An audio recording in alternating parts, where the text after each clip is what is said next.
ಎಲ್ರಿಗೂ ನಮಸ್ಕಾರ. ಸ್ಕೈಬಾ ಸ್ಟುಡಿಯೋಗೆ ಸ್ವಾಗತ. ನಾನಿವತ್ತು ಮನೆಯಲ್ಲೇ ಒಂದು ನೈಟ್ ಕ್ರೀಮು ಒಂದು ಪ್ಯಾಕ್ ಮಾಡೋದನ್ನು ಹೇಳ್ಕೊಡ್ತಿದ್ದೀನಿ. ಇಲ್ಲಿ 2 ಸ್ಪೂನ್ ಅಕ್ಕಿ, 1/4 ಸ್ಪೂನ್ ಕಡಲೆಬೇಳೆ, 1/4 ಸ್ಪೂನ್ ಹೆಸರುಕಾಳು, 1 ತುಂಡು ಆಲೂಗೆಡ್ಡೆನ 3 ಅವರು ನೆನೆ ಇಡಬೇಕಾಗುತ್ತೆ. ನೆನೆ ಇಟ್ಟ ನಂತರ ಸ್ವಲ್ಪ ಬಿಸಿನೀರು ಕಾಯಿಸ್ಕೊಂಡು ಆ ಒಂದು ಏನು ಅಕ್ಕಿ, ಕಡಲೆಬೇಳೆ, ಹೆಸರುಕಾಳು, ಆಲೂಗೆಡ್ಡೆನ ಆ ನೀರೊಳಗೆ ಹಾಕಿ ನೀಟಾಗಿ ಬೇಯಿಸ್ಕೊಳ್ಬೇಕಾಗುತ್ತೆ. ಅದನ್ನು ಹಾರಕ್ಕೆ ಬಿಡಿ. ಹಾರಿದ ನಂತರ ಮಿಕ್ಸಿ ಜಾರ್ಗೆ ಹಾಕಬೇಕಾಗುತ್ತೆ. ಅದು ತಣ್ಣಗಾಗಬೇಕು. ತಣ್ಣಗಾದ ನಂತರ ಈ ಒಂದು ಎಲ್ಲನೂ ಕೂಡ ನಾವು ಮಿಕ್ಸಿ ಜಾರ್ಗೆ ಹಾಕ್ಬಿಟ್ಟು ಇದನ್ನು ನೀಟಾಗಿ ಪೇಸ್ಟ್ ಮಾಡ್ಕೊಬೇಕು.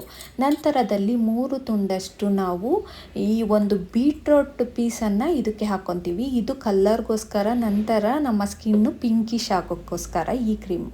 ನಂತರದಲ್ಲಿ ಇವಾಗ ಕ್ರೀಮಿ ಪೇಸ್ಟ್ ಬಂದಿದೆ, ನೋಡ್ತಾ ಇರ್ಬೋದು ಎಷ್ಟು ಚೆನ್ನಾಗಿದೆ ಅಂದರೆ ಆ ಕಲ್ಲರ್ ನೋಡಿದಾಗಲೇ ನಿಮ್ಗೆ ಗೊತ್ತಾಗುತ್ತೆ ಎಷ್ಟು ಕ್ರೀಮ್ ಚೆನ್ನಾಗಿ ಬಂದಿದೆ ಅಂತ.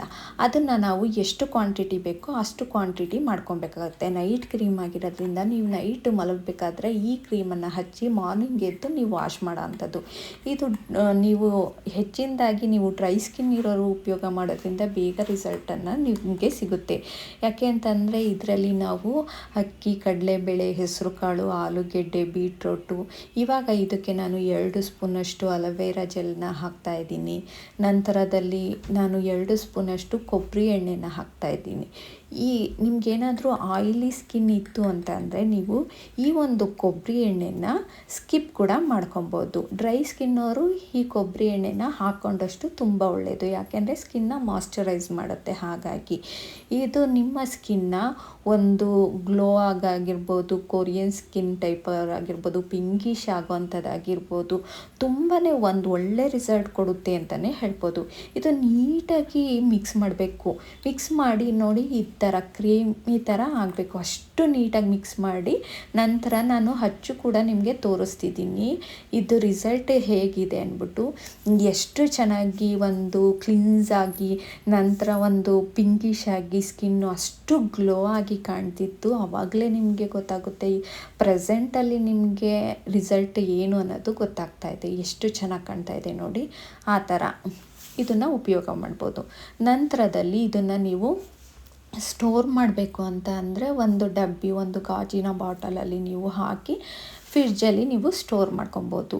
ನೀವು ಹೊರಗಡೆ ಇಡ್ತೀವಿ ಅಂದರೆ ಇದು ಅಕ್ಕಿ ಹಾಕಿರೋದ್ರಿಂದ ಮತ್ತು ಕಡಲೆಬೇಳೆ ಎಲ್ಲ ಹಾಕಿ ಬೇಯಿಸಿರೋದ್ರಿಂದ ಸ್ವಲ್ಪ ಸ್ಮೆಲ್ ಬರುತ್ತೆ. ಹಾಗಾಗಿ ಫ್ರಿಡ್ಜಲ್ಲಿ ನೀವು ಸ್ಟೋರ್ ಮಾಡೋದ್ರಿಂದ ಏನೂ ಆಗೋಲ್ಲ. ನಿಮ್ಗೆ ಎಷ್ಟು ಬೇಕೋ ಆ ಥರ ಸ್ಟೋರ್ ಮಾಡ್ಕೊಬೋದು. ನಂತರ ಇನ್ನೊಂದಷ್ಟು ನಮಗೆ ಪೇಸ್ಟ್ ಮಿಕ್ಕಿತ್ತಲ್ಲ ಅದನ್ನು ಹಾಕ್ಕೊಳ್ತಾ ಇದ್ದೀನಿ. ನೀಟಾಗಿ ಅದನ್ನೆಲ್ಲ ತೆಗ್ದು ಒಂದು ಪ್ಯಾಕ್ ಮಾಡೋಣ ಅಂದ್ಬಿಟ್ಟು ಅದನ್ನು ನೀಟಾಗಿ ನಾನು ಎಲ್ಲ ತಕ್ಕೊಂಡ್ಬಿಟ್ಟು ಒಂದು ಪ್ಯಾಕನ್ನು ಹಾಕ್ಕೊಳ್ಳೋಣ ಅಂತ. ಇದ್ದಿದ್ದು ನಾವು ಕ್ರೀಮ್ ಕೊಂಡು ಅದನ್ನು ಸ್ಟೋರ್ ಮಾಡ್ಕೊಂಡ್ವಿ. ಇನ್ನೊಂದು ಸ್ವಲ್ಪ ಇತ್ತಲ್ಲ ಅದಕ್ಕನ್ನು ತೊಗೊಂಡು ಅದಕ್ಕೆ ಸ್ವಲ್ಪ ಮೊಸರು, ಸ್ವಲ್ಪ ನಿಂಬೆಹಣ್ಣಿನ ರಸ ಹಾಕ್ತಾಯಿದ್ದೀನಿ. ಇವಾಗ ನಮ್ಮ ಸ್ಕಿನ್ನು ಟ್ಯಾನ್ ಆಗಿರುತ್ತೆ, ತುಂಬಾ ಬಿಸಿಲಿರೋದ್ರಿಂದ ತುಂಬಾ ಟ್ಯಾನ್ ಆಗಿರುತ್ತೆ. ಅದ್ರ ಜೊತೆಗೆ ಕಾಫಿ ಪುಡಿ ಹಾಕ್ತಾಯಿದ್ದೀನಿ. ನಂತರ ಇದಕ್ಕೆ ನಾನು 1/4 ಸ್ಪೂನಷ್ಟು ಕೊಬ್ಬರಿ ಎಣ್ಣೆ ಹಾಕ್ತಾಯಿದ್ದೀನಿ. ನಿಮಗೆ ಆಯಿಲಿ ಸ್ಕಿನ್ ಇದ್ದವರು ಕೊಬ್ಬರಿ ಎಣ್ಣೆ ಹಾಕ್ಕೊಬೇಡಿ. ಇದಕ್ಕೆ ನೀವು ಇನ್ನೂ ಒಂದು ಸೇರಿಸ್ಬೇಕು ಅಂದರೆ ಕಡಲೆ ಹಿಟ್ಟನ್ನು ಸೇರಿಸ್ಕೊಂಡು ಪೇಸ್ಟ್ ಮಾಡಿಕೊಂಡು ನೀಟಾಗಿ ನೀವು ಪ್ಯಾಕ್ನ ರೆಡಿ ಮಾಡ್ಬೋದು. ನಾನು ಈ ಪ್ಯಾಕ್ನ ರೆಡಿ ಮಾಡಿ 10 ನಿಮಿಷ 15 ನಿಮಿಷಗಳ ಕಾಲ ಇದನ್ನು ಹಚ್ಚಿ ನೀವು ಸ್ನಾನ ಮಾಡೋವಂಥದ್ದು ಮಾಡ್ಬೋದು. ತುಂಬಾ ಚೆನ್ನಾಗಿರುತ್ತೆ. ಕೈ, ಕಾಲು, ಫೇಸು ಈಗೆಲ್ಲ ಹಚ್ಚಿ ನೀಟಾಗಿ ಒಂದು 10 to 15 ಮಿನಿಟ್ಸ್ ಬಿಟ್ಟು ನೀವು ವಾಶ್ ಮಾಡೋದ್ರಿಂದ ನಿಮ್ಮ ಸ್ಕಿನ್ನು ಮಾಯ್ಶ್ಚರೈಸರ್ ಆಗಿರುತ್ತೆ, ನಂತರ ಗ್ಲೋ ಆಗುತ್ತೆ ಅಂತಲೇ ಹೇಳ್ಬೋದು. ತುಂಬಾ ಚೆನ್ನಾಗಿದೆ. ಈ ಒಂದು ವಿಡಿಯೋ ನಿಮ್ಗೆ ಇಷ್ಟ ಆಗಿದೆ ಅಂತ ಅಂದ್ಕೊತೀನಿ. ನಿಮಗೇನಾದರೂ ಈ ಒಂದು ವಿಡಿಯೋ ಇಷ್ಟ ಆಗಿದ್ದರೆ ನನ್ನ ಕಾಮೆಂಟಲ್ಲಿ ತಿಳಿಸಿ. Thank you so much. ಇಷ್ಟ ಆಗಿದ್ದರೆ ಲೈಕ್ ಮಾಡಿ, ಶೇರ್ ಮಾಡಿ. Thank you.